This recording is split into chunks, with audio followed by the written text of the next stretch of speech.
एक बार की बात है, किसी जंगल में एक हाथी रहता था। उसे अपने शरीर और अपनी ताकत का बहुत घमंड था। उसे रास्ते में जो भी जानवर मिलता वो उसे परेशान करता और डराकर भगा देता था। एक दिन वह कहीं जा रहा था। रास्ते में उसने एक पेड़ पर एक तोते को बैठा देखा और उससे अपने सामने झुकने के लिए बोला। तोते ने झुकने से मना कर दिया तो गुस्से में आकर हाथी ने वो पेड़ ही उखाड़ दिया जिस पर तोता बैठा था। तोता उड़ गया और हाथी उसे देखकर हंसने लगा।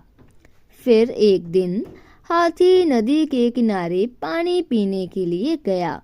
वहीं पर चींटियों का छोटा सा घर था।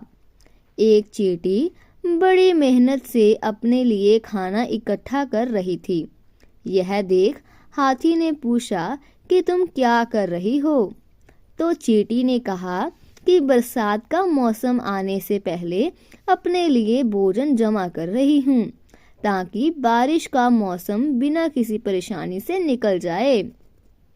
यह सुनकर हाथी के मन में शरारत सूझी और उसने अपनी सूंड में पानी भरकर चींटी के ऊपर डाल दिया।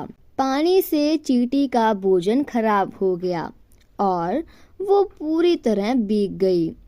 यह देखकर चींटी को बहुत गुस्सा आया और उसने घमंडी हाथी को सबक सिखाने का सोचा।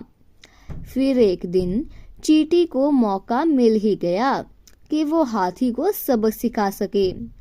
हाथी भोजन करके हरी घास पर सो रहा था। चींटी सोते हुए हाथी की सूंड में घुस गई और अंदर से उसे काटने लगी। जैसे ही चींटी ने हाथी को काटा, हाथी दर्द के मारे जोर जोर से रोने लगा और मदद के लिए पुकारने लगा।